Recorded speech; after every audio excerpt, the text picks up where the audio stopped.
Tan importantes son las historias que están por venir como las historias que te cuentas. Y te preguntarás por qué. ¿Por qué son tan importantes las historias? ¿A quién le va a interesar mi propia historia? El 95% del tiempo funcionamos en automático. Deja de ser un autómata y sé la persona que tanto tú como tu potencial cliente necesita que seas. Si realmente quieres que se produzca un cambio en tu vida, tienes que tomar acción. Se puede dar un giro a la vida si cambias tu actitud. Entender la realidad y la de las historias que te cuentas es fundamental para que el cerebro opere de un modo diferente. Debes romper con esas historias que te limitan. Aprenderás a desterrar el no sé, el no valgo, no soy capaz o no sé lo suficiente, no puedo, me compararán, ¿por qué yo?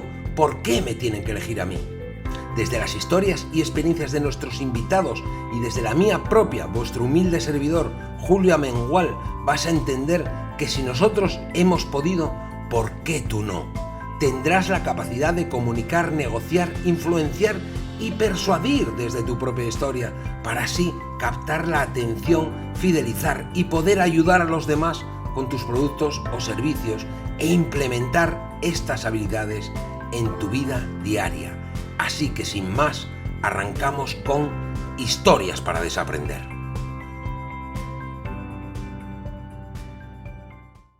Hola, muy buenos días, muy buenas tardes, muy buenas noches. Depende de donde nos estés escuchando y a la hora que nos estés escuchando.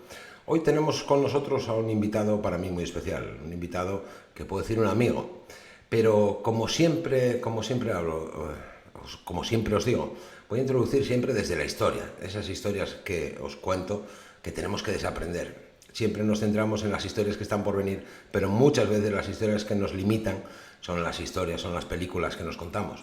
Y hoy os quería hablar de la historia del martillo. Y os hablo de la historia del martillo porque nuestro siguiente invitado va de herramienta, o la gente cree que va de herramienta, ¿no? Y esto era un señor que estaba en su casa y quería colgar un cuadro. Y quería colgar un cuadro y tenía la chincheta, tenía el cuadro, y cuando se pone, ¡hostia! No tengo martillo. Y él se empieza a plantear y dice, bueno, pero mi vecino tiene martillo, le voy a pedir el martillo. Y empieza a hablar consigo mismo. Ya os digo, esos pensamientos, ¿no?, que tenemos muchas veces en nuestra cabeza. Ostras, es que ayer me crucé con él y parece que no me hizo mucho caso. Oye, ¿le habré hecho algo? ¿Estará enfadado conmigo? No, hombre, que al final, si él viniera a mí a pedirme cualquier herramienta, no, ¿cómo va a poder ser eso? Y él solo se empieza a encender, se empieza a encender. Bueno, y eso que mi vecino, hay que tener cuidado con él. Al final decide, arranca para el vecino y dice, oye, mira, que no necesito el martillo, sin vergüenza. ¿Qué quiero deciros con esto? Que ya la vida en muchas ocasiones es complicada. Imaginar si nosotros nos la complicamos más. Y sin más, empezamos con historias para desaprender. Y os presento al siguiente invitado, como os digo, un gran amigo y una gran persona y un gran profesional de la herramienta, aunque él no vende herramienta. Él vende acompañamiento y vende ayuda a esas personas a través de la herramienta. La herramienta es su vehículo. Os presento a Iván de Benito. ¿Qué tal, Iván? ¿Cómo estás, amiguín? Pues muy bien, con ganas de estar ya por aquí. En cuanto me dijiste el otro día por el audio que necesitabas, que tal, que venir y eso, digo, pues mira, todo lo que sea hablar con Julio, pues yo me apunto. Claro, te introducía de esa manera y con la herramienta, porque muchas veces es una de las limitaciones que tiene la gente, ¿no? La herramienta. Y como en muchas ocasiones también hablamos, cuando hablo con otros emprendedores, les digo, nunca tienes que vender la herramienta. Háblanos un poco de ti. ¿Tú cómo ayudas a la gente? ¿Cuál es tu historia? ¿Cuál es mi historia? Pues mira, te voy a contar la historia en dos fases. La fase 1 básicamente es la fase en la que yo estoy en un trabajo convencional, vamos a decir, muy bien pagado, en la cual crezco muy rápido, la verdad, pero que en el fondo había un vacío ahí súper grande, ¿no? Como de, hostia, ¿y esto es toda la vida? O sea, toda la vida es cobrar este sueldo y estar trabajando aquí, e irme a casa y volver. Y no había como ese aliciente, ¿no?, que creo que todos los que somos emprendedores nos arde dentro, ¿no? Esas ganas de aprender, de innovar, de ayudar a las personas, etcétera, ¿no? No había ese punto. Entonces yo ahí, la primera parte de la historia es como más oscura, vamos a decir, ¿no? En ese sentido, en el sentido de que incluso te llegas a sentir mal, te llegas a sentir raro en el sentido de, hostia, pero se supone que esto es lo que había que hacer, ¿no? Trabajar para otros y no sé qué y tal. Bueno, pues a mí no me llamaba, ¿no? Y de ahí, la segunda parte de la historia, digamos, hilando con las historias, es la parte emprendedora, que es la parte donde realmente explota todo, la parte donde realmente el tiempo pasa volando, la parte donde realmente, pues, no existe ese tiempo y el único foco es las posibilidades ilimitadas que tienes, digamos, de seguir aprendiendo, de seguir viviendo experiencias que serían imposibles de vivir de ninguna otra forma y de seguir ayudando. Y hilando con esto, ¿cómo ayudo yo? Lo que hago yo es, a través de las campañas publicitarias en Facebook, Instagram, Google y YouTube, a través de esto, ayudo a contar mejores historias de las personas. Qué bueno. Porque más allá de la herramienta en sí, que me ha encantado que lo digas, porque si fuera un tema de la herramienta, entonces todo el mundo que se viera un vídeo de YouTube sabiendo usar la herramienta, pues ya tendría campañas exitosas. Y la realidad es que no es así. Entonces, lo que hago yo es, muchas veces desde dentro, somos muy buenos en lo que hacemos, pero no nos damos cuenta de eso. Entonces necesitas una persona desde fuera que entienda muy bien y que sepa reflejar ese valor que tú tienes, y por otro lado que sepa entender y que tenga la experiencia, digamos, de saber qué tipo de personas quieres atraer tú en ese proceso para que luego, digamos, se culminen en ventas. Eso es lo que hago yo. Qué bueno, qué bueno. Mira, tenemos amigos en comunes. Todavía el último entrevistado fue Sergio Marcos, ¿no? Que también desde ahí. Y siempre al final lo que me queda es que por mucho que vosotros dominéis la herramienta, entendéis que esto va de personas. Y va de personas con unos problemas, de personas con unas necesidades, con unos sueños, con unos deseos, con unas historias que se cuentan de hacia dónde quieren ir, de dónde, y ahí es donde vosotros les aportáis valor. Con Sergio hablábamos de una historia, ¿no? De dos halcones, y uno no sabían por qué coño el halcón no volaba, hasta que al final, da igual, vinieron muchos cetreros, muchos especialistas, y llegó un campesino y cortó la rama, y al final el halcón voló. El halcón voló, no le quedaba otra. ¿Qué historia, en qué momento de la vida a ti se te cortó la rama y decidiste despegar y emprender desde lo que nos estás contando, ¿no? Desde que, porque además nuestras historias están alineadas, las de prácticamente todos los emprendedores. Si te escuchas o ves el vídeo de Sergio o escuchas el podcast, verás que tenemos prácticamente todos historias similares. ¿Cuál fue la rama? ¿Cuál fue la rama? Pues mira, en mi caso hubo dos ramas, Julio. Hubo dos ramas, fíjate lo que te cuento. Yo tuve que volar así fuerte 2 veces porque si no me pegaba una hostia que no veas. La primera rama era justo en lo que comentaba, ¿no? En la presentación. La primera rama fue el hecho de decir, ostras, estoy en un trabajo que hay un orden jerárquico ya marcado en el cual a mí de manera natural me surge el querer aprender, el querer apoyar, el querer impulsar, aunque tenga gente por encima, me daba igual, ¿no? Entonces, yo veía que a efectos prácticos le presentaba a esa persona pues el trabajo que había hecho de investigación previo y ella literalmente me decía, ya, pero es que a ti no te pagan por hacer eso. Eso lo tengo que hacer yo, ¿no? Pero era como cuando yo le pedía información, ella estaba muy ocupada, ¿no?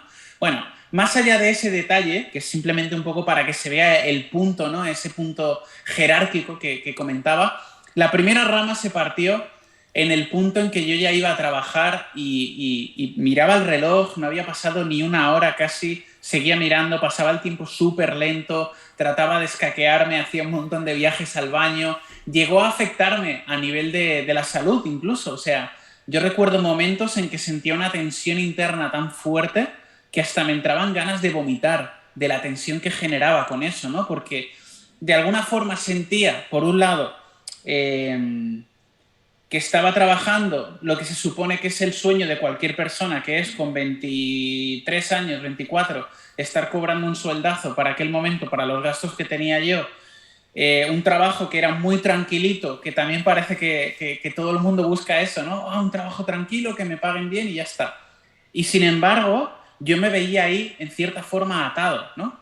¿Atado a qué? Pues a una historia de falsa seguridad, ¿no? De no, necesitamos un dinero fijo porque tú solo no vas a poder no sé qué, y toda una serie de historias que a mí es verdad que de pequeño, pues por ver el entorno, por ver mi entorno, cómo funcionaba, no hay muchos emprendedores en mi familia, pues era como lo que me estaba limitando, ¿no? Y ahí hubo un punto, recuerdo exactamente un punto en que me presenté en el despacho de mi jefe y le dije, quiero arrancar un negocio por mi cuenta, me marcho.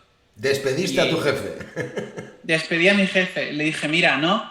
Y en contra, y eso es una cosa para mí que me ha guiado mucho a la hora de tomar decisiones o ver cómo de acertadas son las decisiones en mi vida, en contra de lo que pudiéramos esperar, en plan, no, no sé qué, no te vayas, no sé cuántos, fue lo opuesto. Y no porque no estuvieran contentos por el rendimiento, sino me dijo, mira, Iván, me parece súper bien, ahora estás en el momento de arrancar con esto, de probar esto, adelante, yo te apoyo. Hostia, Qué ¿sabes? Fue bueno. como, joder, qué bien. Cuando se pone como todo De cara. como todo de cara, ¿no? Y la segunda, obviamente, haciendo un viaje en el tiempo rápido, porque además de lo que estamos haciendo nosotros ahora, yo llevo diferentes negocios previos abiertos con financiación, inversión de capital de Business Angels y tal, pues uno de ellos se partió la rama con el quiebre de esa empresa. Fue como, hostia, de repente de algo que por la situación económica era un modelo de negocio genial. O sea, yo siempre decía que habíamos hecho el nuevo InfoJobs, porque realmente lo que teníamos era un portal de empleo que, a diferencia de LinkedIn, lo usabas y bebía la información de tus amigos de Facebook, de tu perfil de Facebook profesional. Era un perfil aparte, pero que estaba súper conectado dentro de Facebook, que estábamos creciendo de manera exponencial, o sea, no como dicen ahora exponencial, no, no. Nos salían los usuarios gratis, aunque pagáramos publicidad, o sea, era un crecimiento súper grande, pero ¿qué pasó? Que hubo ahí esa coyuntura de la famosa crisis anterior y entonces había un gap, porque para las empresas incluso era más potente. Para las empresas era súper potente porque en vez de decirle, mira, págame por publicar 300 euros una oferta de empleo, que es lo que en ese momento cobraba InfoJobs, no sé si han cambiado el modelo de negocio, pero en ese momento tú, tracatra, 300 euros solo para publicar la oferta de empleo. Nosotros decíamos, mira los perfiles de las personas que se han apuntado, eran perfiles ciegos, obviamente, no veías la foto, no veías nada, pero veías el perfil, y de los que te encaje, los puedes comprar con créditos que tengas tú dentro de la plataforma. Estaban encantados. Además, les volcábamos las ofertas de trabajo directamente ya de InfoJobs, no tenían que hacer absolutamente nada y les traíamos personas cualificadas. Era la hostia para ellos. Salvo que vino la crisis y entonces lo que sucedió es que había una gran demanda de personas, vamos a decir, menos cualificadas, que necesitaban encontrar un empleo, y había una asimetría entre los puestos que necesitaban cubrir en ese momento las empresas y lo otro. Incluso diciéndonos que no era algo que solo nos sucediera a nosotros, que era un tema de mercado propiamente. Y entonces ahí pues tuvimos que cerrar. Y ahí me tocó volar otra vez. Dije, ¿qué hago? A mí esto me gusta. Pues me lo monto por mi cuenta, arranco otra cosa. Y empecé en ese momento pues haciendo páginas web, que era algo, yo pues aprendí programación en su momento, pues era algo que me gustaba, que disfrutaba, que me lo pasaba bien. Y empecé haciendo páginas web en ese momento porque era lo primero. Qué bueno, qué bueno. Pero yo creo que de todo lo que nos acabas de exponer, hablas de muchas claves, hablas de muchas historias. Yo siempre en todas mis formaciones tengo que trabajar esa parte de la historia, esa parte de mentalidad, porque mucho van nuestras creencias y hablamos eso de lo social, de lo familiar, si tus padres emprendieron o no, y de cómo nos forman para ser técnicos, no nos preparan para emprender, no nos preparan para superar, para escalar un negocio, para eso no nos preparan eso, para ser técnicos, albañiles, ingenieros, médicos, pero no te preparan para eso, y esa película la tienes que desterrar. Parece que no vamos por el camino correcto, y en muchas ocasiones, al contrario que en Estados Unidos, aquí te penalizan. Si fallaste, dicen, oh, este ya se equivocó, oh, el empresario, oh, este será... De robar a los demás, ¿no? No se dan cuenta de que el aprendizaje está ahí. Yo tuve muchos aprendizajes, por suerte o por desgracia, también desde ahí, pero fue lo que me permitió ir creciendo y seguir aprendiendo, ¿no? Aprendiendo de esas historias, de esos errores. Y en muchas ocasiones no está en nosotros, en nuestros proyectos, está en el mercado. Yo de esos tuve varios, pero bueno, esto hoy va de ti, Vanín. Pero Cuéntame. una cosita antes de que me digas, porque me iba viniendo según me ibas diciendo, ¿no? Fíjate lo que es la cosa, ¿no? He contado que de arranque, cuando dejé ese trabajo, no lo dejaba por esas historias de falsa seguridad, ¿no? Con el paso del tiempo, es que creo que lo más seguro es emprender. ¿Por qué? Porque depende al 100% de ti. Es 100% tu responsabilidad todo lo que sucede. Que eso también tiene su contraparte según las historias que te cuentes tú, ¿no? Pero depende al 100% de ti. O sea, si estás trabajando para otra persona, que no pasa nada, que no es malo, que no hay que demonizarlo tampoco, pero si estás trabajando para otra persona, la seguridad la pones en la otra persona. Depende de lo bien que gestione, de lo mal que gestione, de lo bien que haga. No depende de ti directamente, ¿no? Entonces, fíjate cómo es curioso con el paso de los años, cómo he cambiado la historia de la seguridad, por ejemplo, y también frases que usamos a diario que no sé, que pasan desapercibidas, pero que marcan mucho, ¿no? Yo ver compañeros, cuando ya hice esa transición, digamos, a mi propio emprendimiento, de ver compañeros que decían, tengo que pedir días libres a ver si me los dan. Hola, ¿de quién es el tiempo? El tiempo es nuestro, depende de ti. Si estás en un sitio en el cual están restringiendo, vamos a decir, ese tiempo en cómo lo puedes usar, cómo no lo puedes usar, a quién puedes ver, a quién no puedes ver y todo ese tipo de cosas, es que no tiene ningún sentido. Me parece, eso ahora en el momento presente, me parece una locura. Es que hablas de cosas de verdad claves. Trabajas por los sueños de esa otra persona, no trabajas por tus propios sueños. Entonces, pero claro, también todo depende de nosotros. Lo que pasa que el mensaje que se manda de fuera, y hablábamos la semana pasada respecto a eso, ¿no? A lo fácil, a la varita mágica, a los atajos, y eso no lo hay, eso no lo hay. Esto va de trabajar y va, vale, de meterle horas, pero en algo que te apasiona. No es de meterle horas porque sí, es porque todo requiere un trabajo. Si tú quieres entregar un producto, un servicio en condiciones, tienes que dedicarle horas, tienes que dedicarle cariño. Entonces va un poco desde ahí. También la película que les cuentan ahí fuera, lo de ganar 5.000 desde Bali en 4 días, pues bueno, como que es un poco humo. El otro día echaba un cigarro yo con la excusa, ahí creé yo el contexto necesario para fumar un cigarro con Sergio, y dije que todos los invitados, las personas que vienen a este espacio de Historias para Desaprender, que el único humo que había aquí era el humo de esos cigarros. Vamos con más historia. ¿Qué historia tú piensas, no? Llegas a los 70, a los 80, a los 90, ojalá sean 120, y el Alzheimer, ¿no? Te hace olvidar. ¿De qué historia no te gustaría olvidarte? ¿Qué historia te gustaría que estuviera presente siempre en tu vida? Hostia. Hostia. Vaya preguntón, ¿eh? Ahí me has pillado. Pues mira, no sé si va un poco en la línea de lo que me preguntas, pero sí que es verdad que me gustaría de alguna forma tener la sensación, imagínate, si de repente pierdo todos los recuerdos, todo tal, me olvido de todo, la sensación nunca se va, ¿no? Sí que me gustaría tener la sensación de paz, ¿no? Hostia, estoy en paz con todo lo que he hecho en mi vida, estoy en paz con todas las personas que de alguna forma he podido ayudar, han compartido espacio, y ya no hablo a nivel profesional, hablo a nivel general, ¿no? En mi vida en general, que la gente te recuerde como, hostia, estaba ahí cuando lo necesité, o hostia, cuánta bondad o cuánta voluntad, buena voluntad tenía esta persona, ¿no? Tener esa sensación de paz. No te sabría decir, no me viene ninguna historia concreta, pero sí me gustaría eso, poder seguir durmiendo súper bien por las noches, que yo me tumbo y caigo rendido al momento, poder seguir durmiendo así. De verdad, Iván, no te imaginas lo similares que son todas nuestras historias. Y ya te digo, y me retrotraigo de nuevo a Sergio porque fue el último invitado, y hablábamos de lo mismo. Y yo, cuando él me preguntaba a mí, yo decía, no, mi historia es la historia de mi madre, ¿no? La que me cuenta de como madre, que lo hizo siempre en su vida lo mejor que supo y pudo. Y esa es la misma sensación que tú me hablas, o con la que yo me meto en la cama. Hoy lo hice lo mejor que supe y pude. Mañana es otro día. Entonces, esa sensación, ¿no?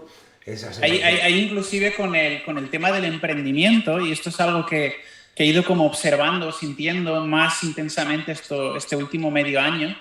Hay un tema con el emprendimiento también que tiene que ver con la idea de sacrificio, con la idea de estrujarse porque todo vale para generar uno mismo, ¿eh? Es una historia que se cuenta uno mismo, ¿no? Que todo vale para generar cierta facturación y no sé qué, y venga, y pim, pim, pim, pim, pim, pero eso no te lleva a la paz. Entonces, Es la historia de enfocarse en el resultado, de enfocarse en la herramienta, en vez de enfocarse en las personas, en aportar, en ayudar, en dar lo máximo de ti. Hablábamos también con David y decíamos, sé el mejor siempre en lo que haces. Da igual que seas camarero, da igual que te dediques a lo que te dediques. Hazlo siempre al 100%. Dalo todo por esa otra persona que está al otro lado. Ya te digo, y da igual. Por eso cuando yo voy a hablar de la palabra mediocridad, si es que no estás emprendiendo, no, es estar en la media. Pero no, hagas lo que hagas, siempre da el 100%. Intenta ser el mejor en tu trabajo. Y eso me parece clave. Pero de verdad que si sumo las historias, todos tenemos esas historias similares. ¿Cuál crees que es la historia que limita a muchos de los emprendedores? ¿Cuál crees que es esa creencia, ese miedo que le impide a dar ese paso? Pues mira, yo creo que hay dos. Mira, la primera etapa, el miedo es justo el que comentaba, ¿no? El tema de la falsa seguridad, ¿no? Nos hemos creído, por ejemplo, por poner un ejemplo muy tonto, nos hemos creído la historia de que la seguridad está en el dinero, por ejemplo, que si uno tiene dinero y genera dinero y puede vivir, ya está, y si no, va a acabar debajo de un puente, ¿vale? Pero sin embargo, no te planteas, no te levantas una mañana y te planteas, hostia, hoy respiraré o se me acabará el aire, por ejemplo, ¿no? Que te lo podrías plantear, ¿no? Ahora con el tema COVID, ¿El qué? Ahora, con el tema COVID, ¿cuánta gente empezó a valorar eso? El respirar, que es algo que no agradecemos en nuestro día a día, que lo hacemos de manera automática, pero cuando te falta... Continúa, por favor. Hay un tema que tiene que ver con eso, ¿no? Con esa creencia en que, en que tú no puedes arrancar algo que no sea seguro.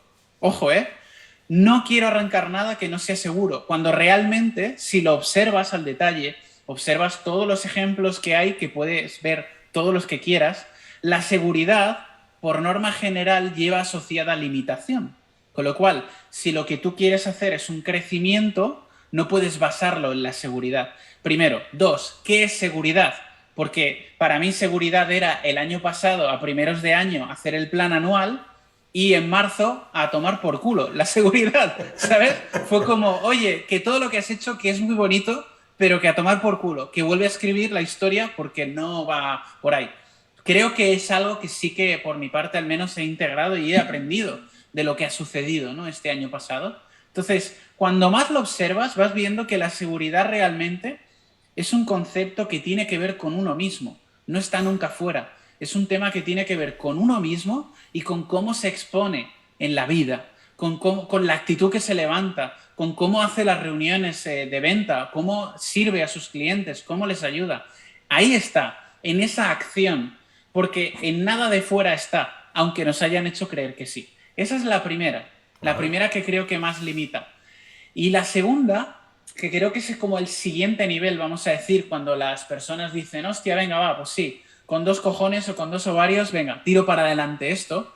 La segunda tiene que ver con algo que has comentado, no sé si de Sergio, de David, bueno, la cuestión es algo que tiene que ver con dar el 100%, dar lo máximo, no jugar en modo amateur, ¿sabes? ¿Qué quiere decir eso? Que evidentemente uno arranca y uno siempre da lo máximo, se supone, en el nivel que está, pero como venimos de un rol, en ese caso, más, vamos a llamarle sumiso, no sé cómo llamarlo, pero más de a mí que me digan lo que tengo que hacer y yo lo hago y me pagan por ello, ese chip hay que cambiarlo también, porque ahí pasas a ser 100% responsable de los resultados que obtienes. Lo digo porque en ocasiones vienen emprendedores a trabajar conmigo y yo observo y digo, hostia, pero es que esto es un chiringuito, con todo el cariño del mundo, ¿no? Pero lo que has montado es un chiringuito en el sentido de que no hay pasión, no hay... Tú los ves, te están explicando lo que venden y no hay fuego ahí dentro en lo que te están ofreciendo, ¿no? No hay profesionalidad, que no tiene que ver con los conocimientos que tienen, sino con la actitud que tienen, que es muy diferente. Si no rompes ese techo, es imposible también que vayas a llegar a muchísimas personas, que vayas a impactar en la vida de todas esas personas, porque hay un techo ahí. Si tú no te comprometes contigo 100%, cada célula de tu piel se levanta de un salto en la cama, súper enfocado, queriendo saber lo que quieres hacer y transmitiéndolo al mundo, si eso no lo haces, entonces te contarás luego la excusa de que emprender es difícil y de que no te ha ido bien porque es muy complicado. Claro. Y es mentira, es mentira. Yo no conozco a nadie que le ponga todas sus ganas a lo que hace, a cada cosa que hace, y no le vaya bien. Porque es imposible. Es imposible. A nosotros nos gusta pegarnos a gente que tienen esa energía, que tienen ese fuego, que tienen esa cosa, ¿sí? Y por eso luego, a la hora de relacionarte, pues te acabas juntando con gente como tú, coño, como con Julio, con David, con no sé qué, con tal. Te acabas pegando a gente que tiene esa energía, que tiene ese punto. Y ahí es donde generas crecimiento. Esa es la segunda historia que han de romper. Claro, yo estoy totalmente de acuerdo. Es muchas veces esa historia, ¿no? Que ellos hablan del éxito, lo que para ellos es el éxito, esa seguridad, o esa historia del fracaso. Y el fracaso no existe. Esto va de martillo pilón, va de que caigo y me levanto. Y cuanto más rápido me levanto, más cerca estoy del éxito. ¿Sabes? Es de hacer tú por tu vida. Ponía el ejemplo también de un bebé. Tú cuando ves a un bebé que empieza a gatear, o a ti, por ejemplo, que no tienes hijos, pero los cachorrucos, y ves que enseguida se levantan, no te planteas que tu bebé no va a caminar. No, eso. Cae 40 veces, se pega 40 culadas, pero no te da por pensar, a no ser que haya algún tipo de enfermedad, ¿no? Pero claro, esos son los casos excepcionales. Pero tú no ves a un bebé de 1 año y dices, uy, este camina 4 días. No dudas de que vaya a caminar. Entonces eso es lo que nos tiene que pasar como emprendedores. No dudo de que voy a alcanzar, voy a lograr mi éxito, mi meta, mi objetivo, si me lo propongo, pero que esto va de martillo pilón y va de darle y darle, no va de eso, de hacer cosas mediocres, de ir a medio gas. Y lo que tú dices para mí es clave, la actitud. La actitud es fundamental. Estoy completamente de acuerdo contigo, Ganín. Y lo que dices, ¿no? Por aportar un puntito más, es simplemente la connotación negativa que se da cuando no aciertas. Yo no acierto, yo fallo más que acierto. ¿Y qué puto problema hay? No hay ningún puto problema. Cuanto más fallo, más cerca estoy.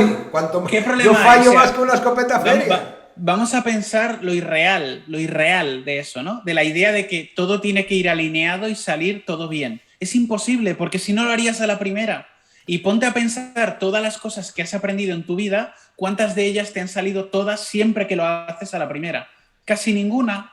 Te saldrá una vez a la primera, te sale 2, te sale 3, y llega un día que te sale la cuarta y dices, hostia, hoy no salió. Y ahí es donde incorporas aprendizaje. Hostia, ¿por qué no salió? Si estas 3 fue bien y la cuarta no, ¿qué hice diferente? ¿Qué pasó? Y ese aprendizaje es el que luego te da que los aciertos sean mayor que el número de fallos que hagas, pero hay que pasar por ese proceso, no hay otra. Son experiencias, son historias que te van pasando. Detrás de 100 noes ya empiezan a llegar los síes. Yo a mí me dicen, oye, parece que tienes una bola mágica, tío. No, es que me enfrenté a esta situación cientos de veces. Claro, y entonces sé cuál va a ser la objeción. ¿Vale? Claro. Entonces, por eso, mientras más fracaso, más veces acierto. Pero la gente lo ve desde ahí. Yo creo que la diferencia, el emprendedor, el que lo lleva de verdad, es el que vive a gusto en esa incertidumbre. Los demás buscan esa certeza en todo. Y la vida no tiene certeza. Nadie sabe lo que te va a pasar mañana. Yo no sabía que iba a haber un día que me iba a estrellar con el coche y que iba a pasar 1 año en el hospital y 2 en silla de ruedas. Mi vida cambió. Y en aquel momento del pozo, como nos cuenta Campbell en las historias, ¡buah! Estás en aquel pozo. Pero cuando lo ves a toro pasado, 17 años después, no cambiaría nada de mi vida por llegar al momento actual. Entonces yo entiendo que la gente, qué historia se cuenta cuando le sale mal, qué historia se cuenta cuando hay una ruptura en cuanto al amoroso, qué historia se cuenta porque algo no le sale como él quería. Pero esas historias las que tenemos que desterrar y tenemos que enfocarnos en esas otras historias, pero vuelvo otra vez, esto va de martillo y va de trabajo y va a dar el 100% de todos y cada uno. Qué bueno, David. Dios, Iván, coño, no te preocupes. Tengo la cabeza como una castaña. Ya para finalizar, yo creo que ya todos los que nos están escuchando y que nos están viendo conocen un poco más al gran Iván de Benito. Entonces, para finalizar, que el día que tú no estés, vamos a pensar que tienes 100 y muchos años, ¿sí? ¿Qué historia te gustaría que se hablase de ti? ¿Qué historia te gustaría escuchar? Yo en una ocasión hacía una visualización y entonces los llevaba en esa visualización en un sitio donde al final había mucha gente, tú ibas pasando por entre la gente, ibas escuchando a la gente y coño, si al final el que estaba allí en aquella caja soy yo, ¿qué te gustaría escuchar? ¿Qué legado? Esa es la historia, ¿no? ¿Qué legado te gustaría dejar?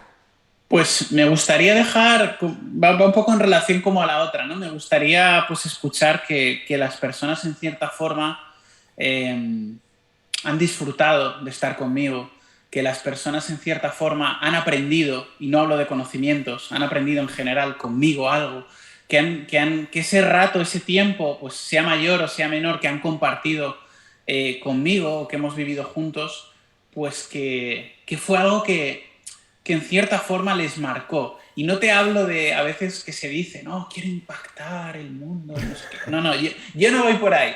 Yo voy más como que, hostia, qué bonito recuerdo tengo de esta cosa que compartí, ¿no? O qué bonito recuerdo, o qué bien me lo pasaba con él, o qué, ese tipo de cosas. Básicamente, esa es mi aspiración vital. Y luego si a eso le sumas, pues que en lo profesional pues ayudé a muchas personas también, pues genial. Pero lo principal, el foco está en lo otro, totalmente. ¿Ves? Como la clave al final va de personas, va de esas historias, va de esos recuerdos.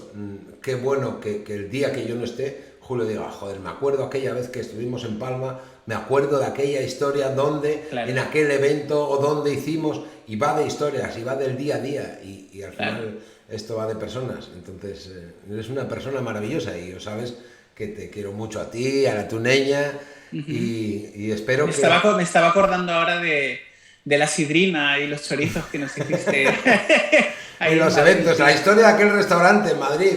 Ahí fue donde nos conocimos, ahí fue donde nos conocimos y ahí fue donde conocí tu historia. Porque habíamos medio coincidido de vista, sí, y tal, pero no habíamos hablado. Estabas de profesor, cuando yo entré en este mundo online y entré con Microbaixas, tú estabas. Eras uno de los docentes en sus formaciones. Pero no habíamos hablado. La vida no nos había cruzado. Y ahora soy un tío afortunado porque estés en mi vida. De verdad, Iván. Muchísimas gracias y espero que la gente que nos escuche conozca un poco más a Iván, que de verdad que tiene un fondo. Había otra historia que era la de las vasijas. Hay vasijas que por fuera son muy guapas, pero el fin está dentro. ¿Qué utilidad hay dentro de esa vasija, que hay dentro de esa persona? Y espero que hayáis conocido un poco más a mi amigo Iván.